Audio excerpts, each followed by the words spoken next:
دا پنجشیریانو موټر بار شو ولاړو. های بې بختو. دا پنجشیریان دي دا ټول تسلیم شو نن لله الحمد. ټول پنجشیر تصفیه شو.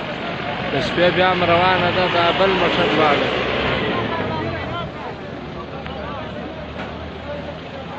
دا زموږ مولوي صاحب ده، حماسي مولوي صاحب.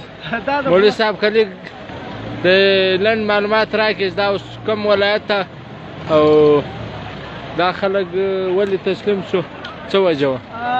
محترمه دغه کوم لیدونکي خلک چې دي او کومه صحنه کې چې موږ یې دا د پنجشیر ولایت مقام ده او په دې کې پنجشیریان اوس ټول رالو اکثریه تسلیم شو چې په هغه کې غټ غټ قمندانان هم ول له هغو سره خپل تحقیقات شروع دي. نور انشاءالله الرحمن مجاهدین ته کوم زیان نشته. ماشاءالله.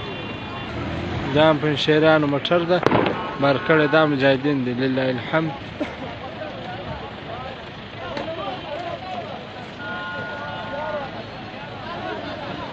دا هم پنجشیریان دي.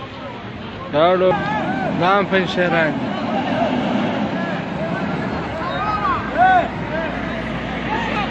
الحمدلله.